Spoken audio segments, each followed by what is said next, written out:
आपण मानक समस्त पाकशाला चैनल को बहुत बहुत स्वागत। आसतु आम आज एक पिठा रेसिपीटे बनई ना। यह 10 मिनिट मध्य तैयारी हो जेकोसी लोक सहजरे बनई पारे। तो ये मुझे बिरी और चाउल को बुतुरेकी नहीं जाइली। आपड़ जदि चाउल 3 भाग ने तो बिरी गोटे भाग नहीं जी और यह अलग अलग पात्र में बुतुरेकी नहीं जी। चाउल बिरी बुतुरी सारा पर मुझे गोटे ग्राइंडर रे छाणिकी नहीं जाइली। ग्राइंडिंग जार रे आपण एका सांगरे बाटी पारे, किसी असुविधा नहीं। से किसी पानी मुझे फाइन पेस्ट करके बाटी नहीं थी। तेरे बेटर टी प्रस्तुत हो सारा पर यह गोटे पात्र रे ट्रांसफर कर देउची। एबे आमे बेटर को गोटे पात्र रे ट्रांसफर कर सारा पर कौन करबा ना ता ऊपर स्वाद अनुसार लुण दे देबा।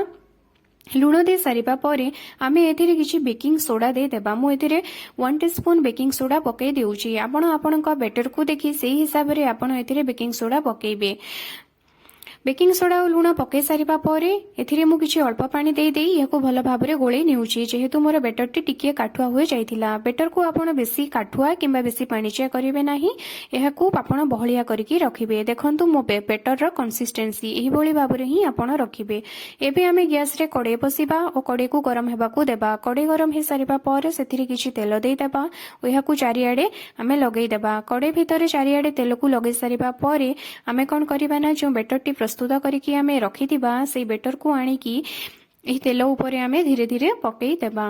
गैस रो फ्लेम को आपण सब बेले मीडियम आंच रे ही रखिबे। याको आपण हाई रे रखिबे नाही, नहेले बेटर सबु तक पोड़ी जिबार संभावना रहिछि। बेटर सबु देई सारिबा पर आमे एहा ऊपर किछि कळा राशि बा धळा राशि पकई देबा। आपण एहा ऊपर काजू, नडिया किंबा बादाम मध्य पकई पारिबे, किछि असुविधा नाही।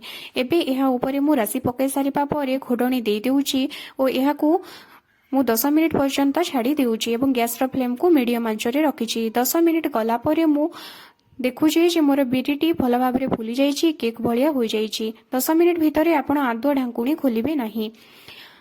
10 मिनिट पर आपण ढांकुणी खोलिकी चेक करि पारंती।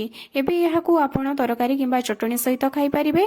एहाकू खंड खंड करिकी काटी छुआ मानकू जदि आपण देबे सेमाने एहा भल भाबरे खाइबे और टेस्ट लागुची बोली मध्य कहिबे। एहा छुआ मानक देह पई मध्य बहुत हितकर अटे।